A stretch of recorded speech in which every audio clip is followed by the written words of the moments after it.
तो नमस्कार दोस्तों, आप सभी को स्वागत है आपके अपने यूट्यूब चैनल इनर क्लासेस में। दोस्तों मैं नीतीश कुमार।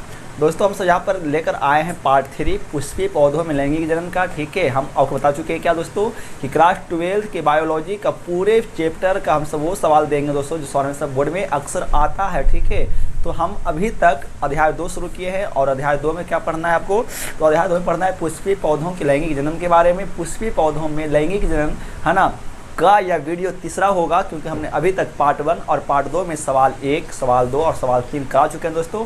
तो ये सवाल आपका 4 होगा। ठीक है, कि ये हम सब यहाँ पर यदि बात करेंगे। ठीक है, कि सवाल 4 में कि स्वपरागन और परपरागन में क्या अंतर है। ठीक है, ये परागन का मतलब दोस्तों क्या होता है, फिर समझ जाइए कि जब कोई भी पुष्प का परागकोश से पराग कण निकल करके जब किसी पुष्प के वर्तिकाग्र तक पहुंचता है या वर्तिकाग्र में जाकर के गिरता है दोस्तों, तो वो क्या होता है, आपस में संलयन करके है ना फल का निर्माण करता है। तो इस प्रक्रिया को परागन कहते हैं। ठीक है, अब यहाँ पर स्वपरागन और परपरागन में क्या अंतर है, तो स्वपरागन और परपरागन जो है वो परागन की एक विधि होती है। ठीक है, जिसमें होता क्या है दोस्तों, यदि हम यहाँ पर स्वपरागन की बात करें तो क्या होता है कभी कभी कि एक पुष्प के, ठीक है, एक पौधा के पुष्प, आपको पता है कि पुष्प में दोनों भाग होता है, नर भाग भी होता है और मादा भाग भी होता है। ठीक है, तो पुष्प का नर भाग कौन है, तो परागकण उसका नर भाग है और उसका मादा भाग कौन है, वर्तिकाग्र, यानी जहाँ पे अंडाशय रहता है। ठीक है, तो वर्तिकाग्र में अंडाशय रहता है दोस्तों।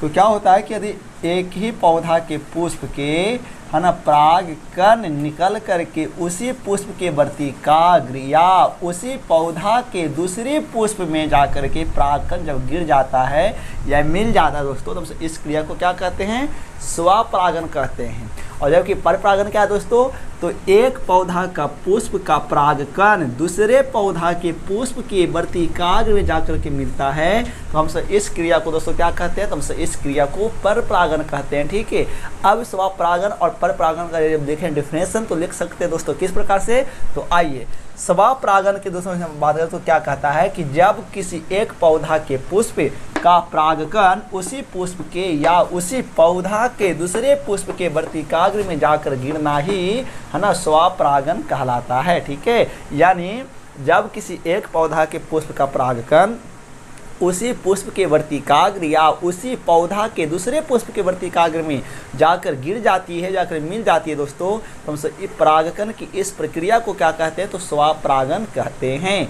तो स्वपरागन कहाँ कहाँ होता है, तो स्वपरागन चावल के पौधों में, मटर के पौधों में, गेहूं के पौधों में, हाँ इत्यादि पौधों में स्वपरागन की क्रिया होती है। तो यह सवाल पूछेगा कि स्वपरागन किस किस में होता है। ठीक है, तो आप इसका एक स्क्रीनशॉट लीजिए। हम सब आगे दोस्तों करते हैं परपरागन की बात क्या है, कि जब किसी एक पौधा के पुष्प का परागकण दूसरे पौधा के पुष्प के वर्तिकाग्र में गिरता है तो वह परपरागन कहलाता है। ठीक है, यानी जब किसी एक पौधा के पुष्प, यानी एक पौधा के पुष्प का परागकण निकलेगा और वो परागकण निकल करके दूसरे पौधा के है ना दूसरे पौधा के पुष्प के वर्तिकाग्र में जाकर के गिर जाती है, तो यह जो प्रक्रिया है दोस्तों वो क्या कहलाता है यहाँ पे, तो ये प्रक्रिया परपरागन कहलाता है।